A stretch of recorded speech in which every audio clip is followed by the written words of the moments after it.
عورتوں کا دین بیان کرنے کے لیے، تبلیغ کرنے کے لیے سفر کر کے جانا شریعت کی نگاہ میں کیسا ہے، کہاں تک گنجائش ہے؟ کیا یہ اللہ تعالیٰ کے فرمان وقرن فی بیوتکن کی مخالفت نہیں ہے؟ میرے بھائی، نبی علیہ الصلوۃ والسلام کے زمانے میں نبی علیہ الصلوۃ والسلام دعوت و تبلیغ کرتے رہے، لیکن آپ تبلیغ عربی زبان کا لفظ ہے، اس کا معنی کیا ہے تبلیغ کا؟ جی پہنچانا. کیا معنی ہے اس کا؟ پہنچانا. تبلیغ پہنچانے کا نام ہے. کیا پہنچانا ہے؟ اللہ کا پیغام یا بزرگوں کا پیغام؟ اللہ کا پیغام. لیکن ہمارا یہ بھی مسئلہ بن چکا ہے، ہم بزرگوں کا پیغام پہنچاتے رہتے ہیں، اپنے بزرگ کا. جی میں اپنے پیر کی پیغام پہنچاؤں گا، آپ اپنے پیر کا، وہ اپنے پیر کا. اس سے فرقہ واریت بڑھتی ہے. اگر سارے یہ فیصلہ کر لیں کہ اللہ کا کلام پہنچانا ہے، کیا پہنچانا ہے؟ اللہ کا کلام. اور ویسے بھی قرآن پاک میں کیا آیا ہے؟ یا ایھا الرسول بلغ ما انزل الیک من ربک. اے رسول علیہ السلام آپ پہنچا دیں کیا؟ ما انزل الیک، جو اوپر سے نازل ہوا ہے. کیا پہنچانا ہے؟ نبی علیہ السلام کو اللہ تعالیٰ قرآن پاک میں کہہ رہے ہیں 6 بارے میں، بلغ ما انزل الیک من ربک، جو آپ کے رب نے اوپر سے نازل کیا یہ لوگوں تک پہنچائیں.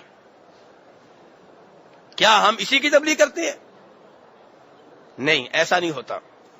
ہر کوئی اپنے مسلک، اپنے مذہب، اپنے فرقے، اپنی پارٹی کی تبلیغ کر رہا ہے. تو اللہ کا کلام کون پہنچائے گا؟ اللہ کی آیتیں کون سنائے گا؟ اور نبی علیہ السلام نے فرمایا تھا، صحیح حدیث ہے، بلغوا عنی ولو آیہ. بلغوا تبلیغ کرو، بلغوا پہنچاؤ، تبلیغ کرو، عنی میری طرف سے، ولو آیہ اگرچہ ایک آیت ہو. آیت قرآن پاک کی آیت. قرآن پاک کی کتنی آیتیں ہیں؟ تو اس کی تبلیغ شروع کریں، بسم اللہ کر دیں. ایک ایک آیت ہر نماز کے بعد بیان کیا کریں. جب قرآن پاک ختم ہو جائے پھر شروع کر دیں، پھر ختم ہو جائے پھر شروع کر دیں. اور اگر آپ سمجھے نہیں اب کچھ اور ہونا چاہیے تو بخاری شریف شروع کر دیں. ایک ایک حدیث وہ ختم ہو جائے مسلم شریف شروع کر دیں. یہ ہے طریقہ تبلیغ کا میرے بھائیوں. لوگوں کو دین پہنچائیں جو اوپر سے نازل ہوا ہے. اور جو اوپر سے دین نازل ہوا ہے یہ بعد میں آنے والے خوابوں سے پہلے مکمل ہو چکا تھا، بہت پہلے مکمل ہو گیا تھا میرے بھائیوں.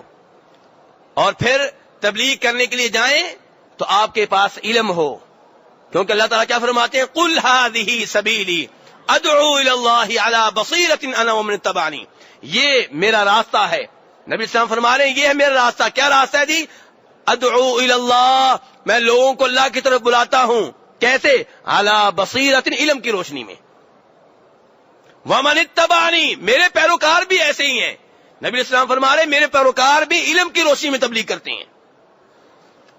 تو آپ تبلیغ کریں، لوگوں کو دعوت دیں، لیکن کس کی دعوت دیں؟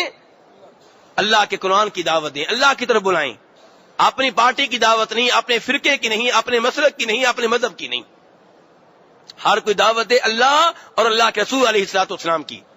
اور یہاں تو عجیب بات ہے کہ ہم جب قرآن کی آیتیں سناتے ہیں، حدیثیں سناتے ہیں، لوگ ہمیں عجیب نگاہوں سے دیکھتے ہیں، کہتے ہیں تو آپ کا مسلک کیا ہے؟ یہ قرآن جو سکھائے اس کے اوپر اتنا یعنی کہ آپ پریشان ہو گئے ہیں کہ مسلک پوچھنا شروع کر دیا ہے. مسلک قرآن و حدیث ہے اور کیا ہے؟ صحابہ کرام کا مسلک کیا تھا؟ تابعین کا مسلک کیا تھا؟ کیا وہ تقسیم تھے؟ بالکل تقسیم نہیں تھے. تو بہرحال میرے بھائی کہنے کا مطلب یہ ہے کہ تبلیغ کریں، قرآن و حدیث کی تبلیغ کریں.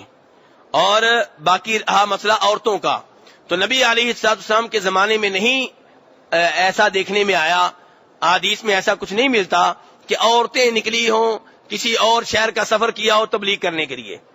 کون جاتے تھے؟ مرد حضرات. تو یہ مردوں کا کام ہے بنیادی طور پہ. اگر کوئی عورت صحیح معنوں میں علم حاصل کر لیتی ہے اور گھر میں تربیت بھی کر رہی ہے، محلے والوں کو بھی تبلیغ کر رہی ہے، پھر کبھی کبھار اگر اسے موقع مل جائے دائیں بائیں کسی اور شہر میں جانے کا، محرم کے ساتھ بغیر محرم کے نہیں، تو انشاءاللہ امید ہے کوئی حرج نہیں ہے. لیکن گھر میں تبلیغ نہیں ہو سکی، محلے میں ہو نہیں سکی، شہر میں ہو نہیں سکی، اور نکل کھڑے ہوئے ہیں دوسرے ملکوں کی تبلیغ کے لیے اور وہ بھی محرم کے بغیر، شریعت اس کی اجازت نہیں دیتی. شریعت کہتی ہے وقرن فی بیوتکن، اپنے گھروں میں ٹک کر بیٹھی رہو. اپنے شہر میں تبلیغ کریں. شہر آپ کا چھوٹا نہیں ہے، گاؤں آپ کا چھوٹا نہیں ہے. پھر بھی اگر آپ جانا چاہیں تو محرم کے ساتھ جائیں، محرم کے بغیر نہیں.